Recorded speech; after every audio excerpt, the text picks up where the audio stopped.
जब परिस्थितियां बहुत विपरीत हो, जब हालात आपके बहुत विपरीत हो,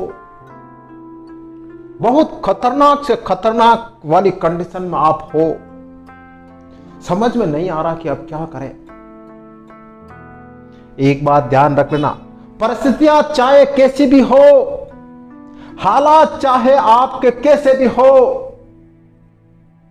एक बात अपने दिल में बिठा लेना कि लक्ष्य कभी भी अधूरा मत छोड़ना। कभी भी किसी भी कंडीशन में लक्ष्य कभी अधूरा नहीं छूटना चाहिए। जो लक्ष्य आपने लिया है, कसम खा लो कि मरते दम तक उस लक्ष्य को मैं पूरा करूंगा जब तक मुझ में जान है।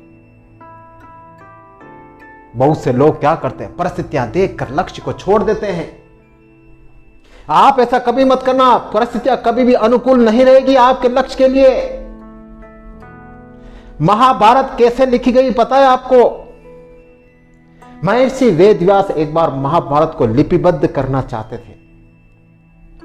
इसके लिए उनको एक सहयोगी की जरूरत पड़ रही थी। वो चाहते थे कि इस महाकाव्य को मैं लिखूं तो मेरे साथ और कोई लिखने वाला हो। तो इस काम के लिए वो बुद्धि और विवेक के स्वामी गणेश को चुनते हैं और गणेश जी को कहते हैं कि यार के आप मेरी मदद करिए महाभारत लिखने में। तो गणेश जी तैयार तो हो जाते, लेकिन महर्षि वेदव्यास को कहते हैं कि गुरुदेव मेरी एक शर्त है कि आप बोलते रहना मैं लिखूंगा, लेकिन मैं बीच में नहीं रुकूंगा।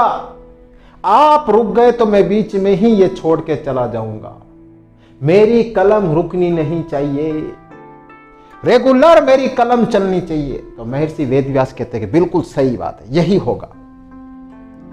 महर्षि वेदव्यास श्लोक बोलते जाते, गणेश लिखते जाते, बोलते जाते, लिखते जाते, रेगुलर 3 साल तक बोलते जाते हैं और श्री गणेश लिखते जाते। एक बार बीच में क्या होता है, भगवान श्री गणेश की कलम टूट जाती है। लेकिन श्री गणेश ने कसम खाई होती है कि मैं बीच में नहीं रुकूंगा। अब कलम टूट गई, क्या करें? तो पता है क्या करते हैं श्री गणेश? अपना एक दांत तोड़ देते हैं और उस दांत को सही में डुबो कर लिखने लग जाते हैं। लेकिन रुकते नहीं है। देखा आपने, रुकते नहीं है, क्योंकि उनकी कसम थी कि जब तक मेरा लक्ष्य पूरा नहीं होगा मैं रुकूंगा नहीं। और 3 साल तक रेगुलर लिखते हैं और फिर 1 लाख श्लोकों वाला महाकाव्य महाभारत तैयार होता है।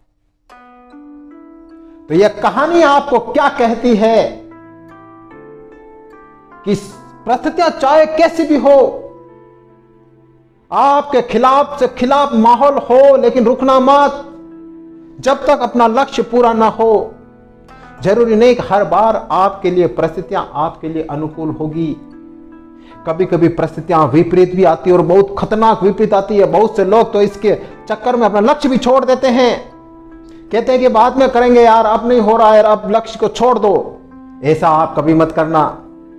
परिस्थितियां कभी आपके अनुकूल होगी, परिस्थितियां कभी आपके विपरीत होगी और परिस्थितियां कभी सामान्य भी होगी। सुख भी आएगा, दुख भी आएगा, लेकिन लक्ष्य मत छोड़ना। लक्ष्य को हमेशा पूरा करके ही छोड़ना।